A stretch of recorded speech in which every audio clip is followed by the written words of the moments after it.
I'm in the midst of moving things around my studio today, and it occurred to me that I haven't really had an opportunity to tell the story of these pieces. This piece right here, it's called Ancient History.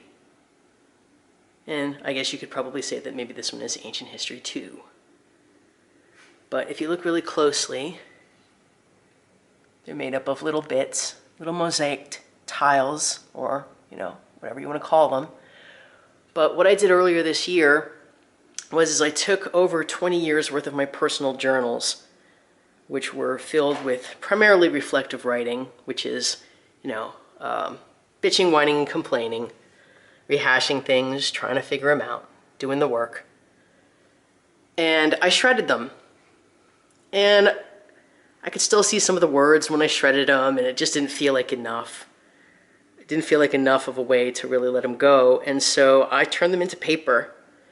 And I cut up those papers, and I made these little tiles out of them. And I was inspired to put them into the designs that you see here by a trip, I think it was last year or perhaps the year before, to the Metropolitan Museum of Art.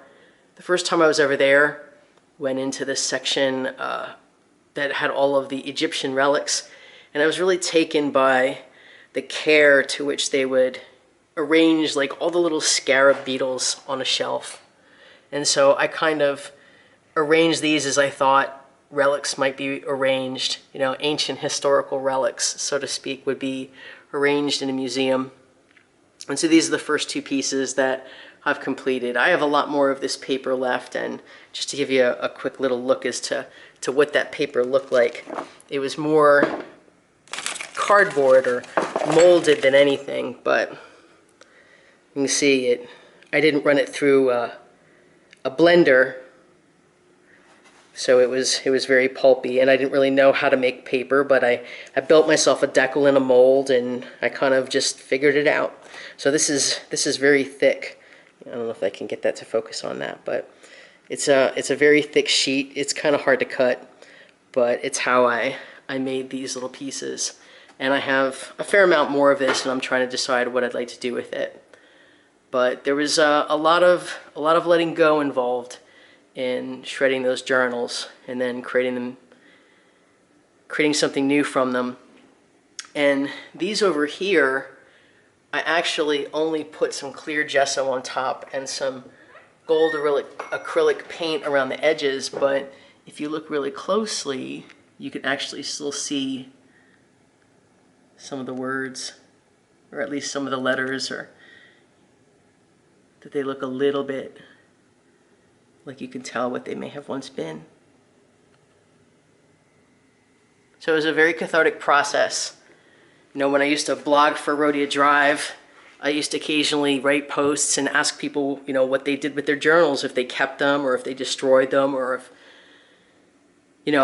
what was important to them about either keeping them or not keeping them. And I just felt like there was a lot of energy tied up.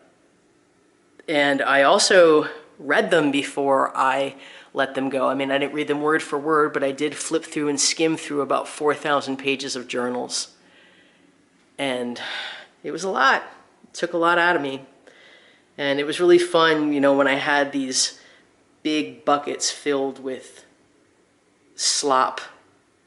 And I would, to mix it up, I was submerging my arm up to my shoulder and kind of like just wanted to feel what this pulp felt like, that had the energy of all the words written on it for so many years.